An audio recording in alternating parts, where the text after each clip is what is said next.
જય શ્રી કૃષ્ણ દર્શક મિત્રો, મારી યુટ્યુબ ચેનલ અમૃતવાણીમાં આપ સૌનું હાર્દિક સ્વાગત છે।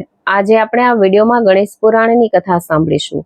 ગણેશ પુરાણને 5 ખંડોમાં વિભાજિત કરેલ છે, જેમાં પહેલો ખંડ ઉપાસના ખંડ ભાગ 3 ની અંદર ત્રિપુરાસુરના વધની કથાનું વર્ણન છે, જેની અંદર આજે આપણે પાર્વતીજીએ કરેલ ગણેશ પૂજા અને કર્દમાદી ગણેશ ભક્તોની કથાઓનું શ્રવણ અને પઠન કરીશું। જો આપ સંપૂર્ણ ગણેશ પુરાણ સાંભળવા માંગતા હોય તો મારી ચેનલને લાઇક, શેર અને સબસ્ક્રાઇબ કરો, જેથી નવા આવનારા વિડીયોના નોટિફિકેશન તમને મળતા રહે અને મારા વિડીયો આપ સુધી તુરંત પહોંચી શકે। અધ્યાય 6, પાર્વતીજીએ કરેલ ગણેશ પૂજા।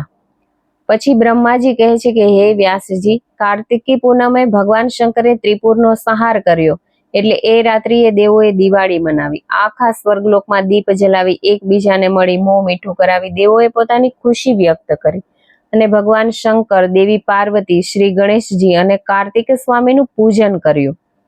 એટલે જ કાર્તક માસમાં કરેલા દાન, ધર્મ, ધ્યાન, તપ, જપ, હોમ, હવન બહુ થાય છે। જેટલા કરીએ તેનાથી અનેક ગણા થાય છે અને અનેક ગણું પુણ્ય પ્રાપ્ત થાય છે। એટલે કાર્તકી પૂર્ણિમાને બહુલા પૂર્ણિમા પણ કહે છે। બહુલા પૂર્ણિમામાં જે દીપ જલાવી દીપોત્સવ કરતો નથી તેના સઘળા પુણ્યો નાશ પામે છે તથા તેને કોઈ કાર્યનો યશ પ્રાપ્ત થતો નથી। તે દિવસે ભગવાન શંકરનું પૂજન કરવાનું ખાસ મહત્વ છે। જે સવારમાં નાહી ધોઈ ભગવાન મહાદેવનું પૂજન કરે છે તેના રાત્રિ કર્મોથી થયેલા પાપ નષ્ટ થાય છે। બપોરના પૂજન કરવાથી જન્મભરના પાપોનો નાશ થાય છે અને પ્રદોષ સમયે પૂજન કરે તો તેના 7 જન્મના પાપનો ક્ષય થઈ વૈકુંઠનો અધિકારી બને છે। સૂતજી કહે છે કે હે મહામુનિ શૌનક, ત્રિપુરાસુર જ્યારે મંદાર પર્વત છોડીને ગયો ત્યારે પાર્વતીજી કંદરામાંથી બહાર આવ્યા અને ભગવાન શંકરની શોધ કરવા લાગ્યા અને પર્વતની ઝાડીઓમાં આમથી તેમ ભટકવા લાગ્યા, બાવરા બની વિલાપ કરવા લાગ્યા અને અરણ્યમાં પાગલની જેમ આમથી તેમ દોડાદોડી કરી મૂકી। હે નાથ બોલી વિરહથી રુદન કરવા લાગ્યા। તેમનું રુદન એક ધીવરે સાંભળ્યું અને તે પર્વતરાજ હિમાલય પાસે ગયો અને વંદન કરીને કહેવા લાગ્યો, હે પર્વતરાજ, અરણ્યમાં એક અતિ સૌંદર્યવાન સ્ત્રી હે નાથ કહીને રુદન કરી રહી છે। તેના વાળ વિખરાયેલા, આંખો આંસુથી ભરેલી અને ગૌરવદન ધૂળ તથા પરસેવાથી મલિન થયેલું છે। તે સ્ત્રી વારંવાર નિશ્વાસ સાથે ભગવાન શંકર અને આપનું નામ પોકારે છે। મારાથી એમનું રુદન જોવાયું નહીં, તેથી હું આપને દુખિયારી અબડાની જાણ કરવા આપની પાસે આવ્યો છું। હે પર્વતરાજ, દયા કરી અબડાને બચાવો। હિમાલય એ વખતે ઋષિઓ સાથે સત્સંગ માણી રહ્યા હતા। પર્વતરાજે ધીવરની વાત સાંભળી ઋષિઓને ક્ષમા માંગી અને તરત પુત્રી પાર્વતી પાસે ગયા અને કહેવા લાગ્યા કે હે કલ્યાણી, હે મંગળા, તું શા માટે દુઃખી થાય છે? બ્રહ્માંડમાં એવું કોણ છે જે ભગવાન શંકરને હાનિ પહોંચાડી શકે? હે નારાયણી, તો અમંગળ વિચારો કરીશ નહીં। બધા જ દેવતાઓ અને દાનવો એક થઈ જાય તો પણ એ યુદ્ધમાં શંકરની બરાબરી ન કરી શકે। એક ત્રિપુર તો શું, આવા હજારો ત્રિપુર એકત્ર થાય તો પણ ભગવાન શંકર પળવારમાં તે બધાને રણમાં રોડી શકે એમ છે। માટે હે મહાશક્તિ, તું અમંગળ વિચારને છોડી દે। ભગવાન મહાદેવથી તારો વિયોગ કદાપી થવાનો નથી। શિવજીને દેવતાઓનું કાર્ય પૂર્ણ કરી લેવા દે, પછી મહાદેવ સાથે શીઘ્ર તારું મિલન થશે। માટે તું મારી સાથે ચાલ। પર્વતરાજ હિમાલય પોતાની લાડલી પુત્રી પાર્વતીને પોતાની ઘરે લઈ ગયા, તેને વિવિધ રીતે આશ્વાસન આપ્યું, પણ પાર્વતીજીને એનાથી સંતોષ ન થયો। એ બોલી કે હે તાત, ભગવાન મહાદેવના દર્શનનો મને કોઈ ઉપાય બતાવો। હું કોઈ પણ જોગે ભોગે સંજોગે શિવજીના દર્શન કરવા ઈચ્છું છું, અન્યથા મારો પ્રાણ શરીરમાંથી નીકળી જશે। શું મહાદેવના દર્શનનો કોઈ ઉપાય નથી? પુત્રીનું આવું વચન સાંભળી પર્વતરાજ હિમાલયને પણ અત્યંત દુઃખ થયું અને પાર્વતીજીને કહેવા લાગ્યા કે હે મહાશક્તિ, તું સર્વે ઈચ્છાઓ પરિપૂર્ણ કરનાર ભગવાન ગણેશજીનું વ્રત કર। પિતાજીનું આવું વચન સાંભળી પાર્વતીજી કહેવા લાગ્યા, હે તાત, ભગવાન ગણેશજીની ઉપાસના અંગેની પૂજન વિધિ મને સમજાવો। એ વ્રત ક્યારથી શરૂ કરવાનું, પૂજન માટે કયા કયા દ્રવ્ય લેવાના, કેવા મંત્રનો જાપ કરવાનો વગેરે મને વિસ્તારથી કહી સંભળાવો। હિમાલય બોલ્યા કે હે દેવી, ગણેશજીની ઉપાસના વિધિ ઘણી જ સરળ છે અને કોઈ પણ સમયે શરૂ કરી શકાય છે। પ્રાતઃ કાળે સ્નાન કરી શુદ્ધ વસ્ત્ર પરિધાન કરી શુદ્ધ સ્થળની માટી ઘરમાં લાવી તે માટીમાંથી ગણેશજીની મૂર્તિ બનાવવી। એ ચતુર્ભુજ મૂર્તિને સર્વ આયુધ ધારણ કરવા માટે એક પાટ ઉપર એમનું સ્થાપન કરવું. પછી ત્રાંબાના જળપાત્રમાં ભરી પૂજા દ્રવ્યો જેવા કે અષ્ટગંધ, અક્ષત, લાલ ફૂલ, ધૂપ, દીપ 3, 5, 7 કે પાંખડીના 108 દુર્વાદળ, ઘી અને તેલના દીવડા, મોદક, પેંડા, ખીર વગેરે નૈવેદ્ય માટે તૈયાર રાખવા. પછી ગણેશજીની મૂર્તિ સામે આસન બિછાવીને બેસવું. ભૂત શુદ્ધિ અને પ્રાણાયામ કરી દેહને આંતરિક રીતે શુદ્ધ કરવો. પછી પૂજા દ્રવ્યો ધરાવી ભગવાન ગણેશજીનું ધ્યાન ધરવું. હે દેવાધિદેવ, એકદંત, શુભકર્ણ, લંબોદર, ગજાનન, આપ જ ભક્તોની સર્વે ઈચ્છાઓ પરિપૂર્ણ કરનાર છો. સિદ્ધિ અને બુદ્ધિ આપની સેવિકાઓ છે અને બ્રહ્માદિ દેવતાઓ નિરંતર આપનું જ ધ્યાન ધરે છે. હે અનાથના નાથ, જગતના આધાર પ્રભુ, આપ મને સહાયક થાઓ. આમ પ્રાર્થના કરી સર્વે પૂજા અને નૈવેદ્યનું સમર્પણ કરવું.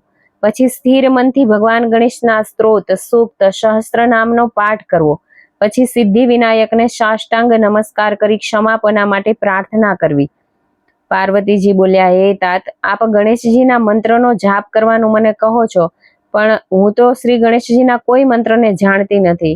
તો કૃપા કરીને પ્રથમ મને મંત્રો ઉપદેશ કરો. શ્રી ગણેશજીના કેટલા મંત્રો છે? વળી કયા મંત્રનો જાપ કરવાથી ગણેશજી શીઘ્ર પ્રગટ થાય તે મને જણાવો.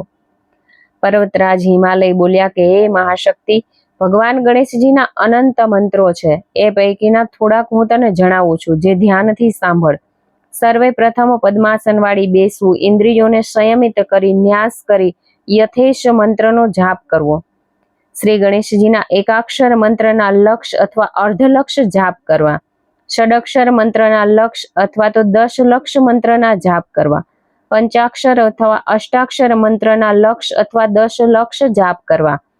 28 વર્ણના મંત્રના 10,000 જપ કરવા.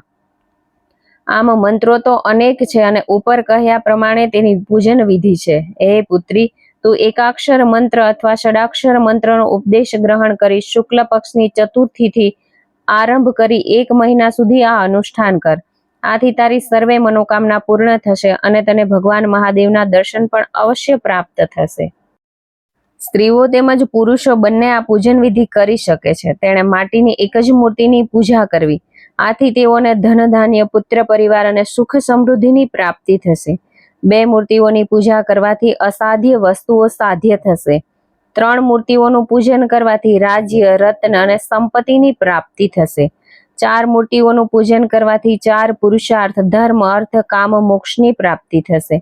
5 મૂર્તિઓની પૂજા કરનાર સાર્વભૌમ રાજા થશે.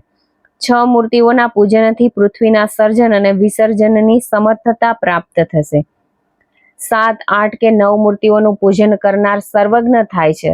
10 મૂર્તિઓનું પૂજન કરનારને સર્વ દેવતાઓ વશ થાય છે. 11 મૂર્તિઓનું પૂજન કરનાર 11 રુદ્રોનો સ્વામી થાય છે. 12 મૂર્તિઓનું પૂજન કરનાર દ્વાદશ આદિત્યોનું નિયંત્રણ કરી શકે છે. 108 મૂર્તિઓનું પૂજન કરનારને કદી કોઈ સંકટ આવશે નહીં. લક્ષ મૂર્તિઓનું જે પૂજન કરશે તે મોક્ષપદને પામશે. જે મનુષ્ય આ જન્મમાં ભગવાન ગણેશજીનું પૂજન કરે છે તે પોતે જ પ્રત્યક્ષ ગજાનન સ્વરૂપને પ્રાપ્ત થાય છે. એવા પુરુષના દર્શન માત્રથી સર્વે વિઘ્નો નાશ પામે છે. આમ પોતપોતાના સંકટ પ્રમાણે મૂર્તિઓની સંખ્યા વધારવી. આમ ભક્ત જેવું પૂજન કરશે એવી એની કામનાથી સિદ્ધિ મળશે. રોગનાશ માટે નિત્ય 3 મૂર્તિઓનું પૂજન કરવું. આથી ગમે તેવો અસાધ્ય રોગ પણ નાશ પામશે. શ્રી ગણેશજીની મૂર્તિ સુવર્ણની, ચાંદીની, તાંબાની કે કાંસાની અથવા મોતી કે પ્રવાલની હશે તો સિદ્ધિઓ ત્વરિત મળશે. પ્રત્યેક ભાદ્રપદ શુક્લ અને કૃષ્ણ પક્ષની ચતુર્થીએ ભગવાન ગણેશજીનો ઉત્સવ ઉજવવો. રાત્રિ જાગરણ કરવું અને ભગવાન ગજાનનનું કીર્તન કરવું. પ્રાતઃ કાળે જાગી જવું અને પુનઃ પૂજાનો પ્રારંભ કરવો. પૂર્ણાહુતિના પ્રસંગે દશાંશ હોમ કરવો તથા બલિ ચડાવવી. આચાર્ય, પંડિત, પુરોહિતનું પૂજન કરવું. તેને અન્ન, વસ્ત્ર, ગાય, ભૂમિ, સુવર્ણ વગેરેનું યથાશક્તિ દાન આપવું. ભગવાન ગણેશજીની મૂર્તિને પાલખીમાં સ્થાપિત કરી વાજતે ગાજતે જળાશય તરફ લઈ જવી અને જળમાં તેનું વિસર્જન કરવું. તે પછી પાર્વતીજીએ ભગવાન ગણેશજીના અન્ય કોઈ વ્રત હોય તો તે જણાવવા કહ્યું. આ સાંભળી પર્વતરાજ હિમાલય બોલ્યા કે હે પુત્રી, આ સંબંધી એક પુરાતન કથા હું તને કહું છું, જે તું ધ્યાનથી સાંભળ. એક દિવસ કૈલાસ પર્વત પર શિવજીને કાર્તિકેયે પ્રશ્ન કર્યો, હે ત્રિપુરારી, આપના શ્રી મુખેથી અમને અનેક કથાઓનું રસપાન થયું છે. એવી મધુર કથાઓ સાંભળતા અમને તૃપ્તિ થતી નથી. અમને એમ થાય છે કે અનંતકાળ સુધી આપ અમને એવી કથાઓ સંભળાવ્યા કરો અને અમે અનંતકાળ સુધી કથાઓ સાંભળ્યા જ કરીએ. આજે આપે સર્વ સુલભ અને સિદ્ધિ આપનારું કોઈ એક વ્રત અમને કહો. આ સાંભળી દેવાધિદેવ મહાદેવ બોલ્યા, આજે હું તમને સર્વે વ્રતોમાં ઉત્તમ એવું વિનાયક વ્રતની કથા કહું છું, તે સાંભળો. આ એવું વ્રત છે જેમાં હોમ, હવન, યજ્ઞ, યાગ, જાપ, દાન દ્રવ્ય ઇત્યાદિની જરૂરત રહેતી નથી. હે પાર્વતી, ભાદરવા માસની શુક્લ ચતુર્થીના દિવસે ગુરુમુખે વ્રતની વિધિ જાણીને જળાશયમાં જઈ શરીરે તેલ ચોળીને સ્નાન કરવું. સંધ્યા પૂજા કરી શ્રી ગણેશજીનું પૂજન કરવું. શ્રાવણની અજવાળી ચોથ એટલે કે શુક્લ ચતુર્થીથી શરૂ કરી ભાદરવી શુક્લ પક્ષની ચતુર્થી સુધી સંયમ પાડીને નિત્ય ગણેશજીનું પૂજન કરવું. વ્રત દરમિયાન એકટાણાના ઉપવાસ રાખવા. એ પછી ગુરુ પાસેથી શ્રી ગણેશજીના એકાક્ષર મંત્રની અથવા દ્રયાક્ષર, ચતુરાક્ષર, પંચાક્ષર, ષડક્ષર, દશાક્ષર એમાંથી કોઈ પણ એક મંત્રનો ઉપદેશ લેવો અને મંત્રના લક્ષ અથવા 10 લક્ષ જાપ કરવા અને દિવસ રાત શ્રી ગણેશજીનું ધ્યાન ધરવું. હે દેવી, ભાદ્રપદ શુક્લ ચતુર્થીના દિવસે ભગવાન ગજાનનની 4 તોલા સુવર્ણની મયુરારૂઢ અથવા મૂષક પર બિરાજેલ મૂર્તિ તૈયાર કરાવી. રેશમી વસ્ત્ર પર ધાન્ય પાથરી એ ઉપર તામ્ર કળશ પધરાવવો. એ કળશમાં પંચરત્ન પધરાવી તેને ધાતુના પાત્રથી ઢાંકી દેવો. પછી આજુબાજુ વસ્ત્ર વીંટાળવું. પછી એના ઉપર પૂજા કરી કળશ પર શ્રી ગણેશજીની મૂર્તિનું સ્થાપન કરવું. તે પછી હોમ કરી દ્રવ્યોની આહુતિ આપી પૂજન કરાવનાર આચાર્યશ્રીનું પૂજન કરવું અને એમને ગૌદાન, ભૂમિદાન, સુવર્ણ, રજત વગેરેનું દાન કરવું. બ્રાહ્મણોને દક્ષિણા આપવી. દીન, દુખી અને ગરીબને ભોજન કરાવવું. પછી સ્વજન મિત્રો સાથે ભોજન કરવું. આ વ્રત કરનાર મુક્તિ પામે છે.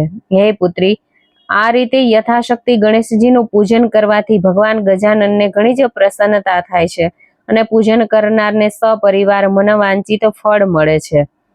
શ્રી ગણેશજીનું સીધું, સાદું અને સરળ એવું આ વ્રત જે સ્ત્રી પુરુષ કરે છે તેની સર્વે મનોકામના ભગવાન ગણેશજી અવશ્ય પૂરી કરે છે. કલિકાળમાં આ વ્રત કરવાથી ત્વરિત તેનું ફળ પ્રાપ્ત થાય છે. અધ્યાય 7મો. કર્દમાદી ગણેશ ભક્તોની કથાઓ. કાર્તિકેયે પૂછ્યું કે હે પિતાજી, ગણેશ ચતુર્થીનું વ્રત અગાઉ કોણે કર્યું હતું અને તેનું શું ફળ મળ્યું હતું એ અમને કહો. ભગવાન શિવજી બોલ્યા, અગાઉ આ સઘળી પૃથ્વીનો સંચાલક કર્દમ નામનો રાજા હતો. એક દિવસ મહર્ષિ ભૃગુએ તેમને ત્યાં આવવું થયું. કર્દમ રાજાએ અત્યંત ભક્તિભાવથી તેમની પૂજા કરી અને એમને પ્રશ્ન પૂછ્યો કે હે ઋષિ શ્રેષ્ઠ, પૂર્વજન્મમાં હું કોણ હતો અને કયા પુણ્યના પ્રભાવથી મને આ રાજ્ય પ્રાપ્ત થયું છે?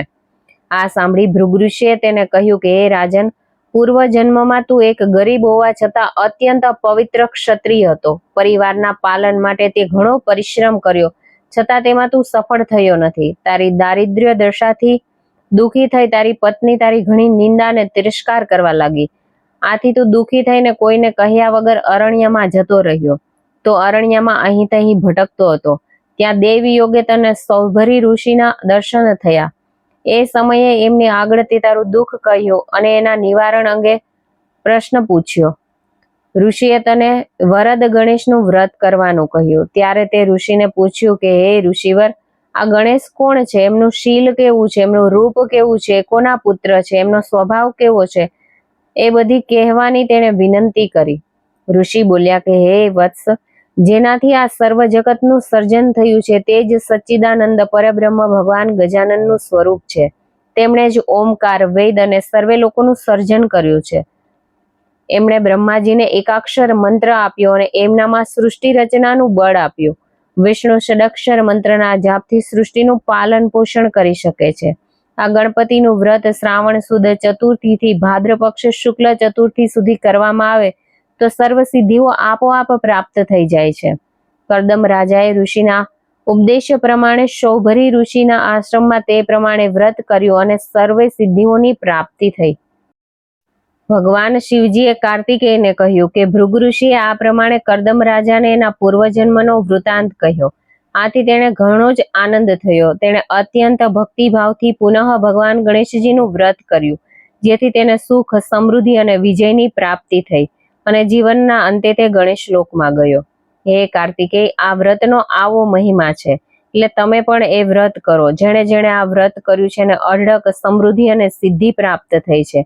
એ જ પ્રમાણે નળ રાજા, ઇન્દુમતી અને ચંદ્રાગદને આ વ્રતથી અનેક લાભ પ્રાપ્ત થયા છે. આ જ રીતે હિમાલયે પાર્વતીને કહ્યું કે હે પુત્રી, તું પણ ભગવાન ગજાનન પર અનન્ય શ્રદ્ધા રાખીને એ વ્રત કર, એટલે તું તારા પતિના દર્શન કરી શકીશ. પાર્વતીજીએ પૂછ્યું કે આ નળ રાજા કોણ હતા, એણે શા માટે વ્રત કર્યું હતું? હિમાલય બોલ્યા કે પૂર્વે મગધ દેશમાં નળ નામે એક પરાક્રમી, શૂરવીર, ધાર્મિક અને બુદ્ધિમાન રાજા થઈ ગયો. એણે દેવોની આરાધના કરી અનેક દિવ્ય શસ્ત્રો, અસ્ત્રો પ્રાપ્ત કર્યા અને ત્રિલોકમાં જવાનું સામર્થ્ય ધરાવતો હતો. એનાથી ઇન્દ્રાદી લોકપાલો પણ ગભરાતા હતા. એ રાજાને દમયંતી નામે એક અત્યંત સુંદર અને પતિવ્રતા પત્ની હતી. સૃષ્ટિના સર્વે સુંદર પદાર્થોનું દમન કરીને ના સાર રૂપે બ્રહ્માજીએ તેમનું નિર્માણ કર્યું હતું, એટલે દમયંતી કહેવાય. તે ત્રિલોકની સર્વે સુંદરીઓના ગર્વનું દમન કરતી હતી, એટલે પણ દમયંતી કહેવાતી હતી. નળ રાજાને પદ્મહસ્ત નામનો પ્રધાન હતો. તે બૃહસ્પતિ જેવો બુદ્ધિમાન, અંગિરસ જેવો નીતિવેતા, મેરુ જેવો ઉદાત અને સમુદ્ર જેવો ગંભીર હતો. એક દિવસ નળ રાજા સભામાં બેઠો હતો, ત્યાં મહર્ષિ ગૌતમ આવ્યા. રાજાએ અત્યંત ઝડપથી ઊભા થઈ અર્ધ્ય વગેરેથી તેમનું પૂજન કરી અત્યંત ભક્તિભાવ અને આદરથી મહર્ષિ ગૌતમનો આદર સત્કાર કર્યો. ગૌતમ ઋષિ આસન પર બેઠા એટલે નળ રાજાએ એમના આવવાનું કારણ પૂછી વધુ એક પ્રશ્ન કર્યો. હે મહર્ષિ, હું ક્યાં પુણ્યના પ્રભાવથી આ અગાધ ઐશ્વર્યનો સ્વામી બન્યો છું, તે આપ મને કહો. નળ રાજાની વિનંતી સાંભળી મહર્ષિ ગૌતમે એમના પૂર્વજન્મની કથા કહી સંભળાવી. પૂર્વે ગૌડ દેશમાં પિંપલપુર નામે એક નગર હતું. ત્યાં એક જ્ઞાની, શુદ્ર પરંતુ દરિદ્ર એવો ક્ષત્રિય રહેતો હતો. એ દારિદ્ર્યથી અત્યંત દુઃખી થઈ રાત્રે કોઈને કહ્યા વગર ઘર છોડીને નાસી ગયો અને નિર્જન તથા હિંસક પ્રાણીઓથી ભરપૂર એવા અરણ્યમાં ગયો. ભટકતા ભટકતા એ કૌશિક ઋષિના આશ્રમમાં ગયો અને તેણે અત્યંત નમ્રતાથી ઋષિવરને પ્રણામ કર્યા. ઋષિએ કહ્યું કે ભગવાન ગજાનન તારું કલ્યાણ કરો, એવા આશીર્વાદ આપ્યા. આ સાંભળી એક ક્ષત્રિયને આનંદ પામ્યો અને પોતાના દારિદ્ર્યના નાશ માટે કોઈ ઉપાયની માંગણી કરી.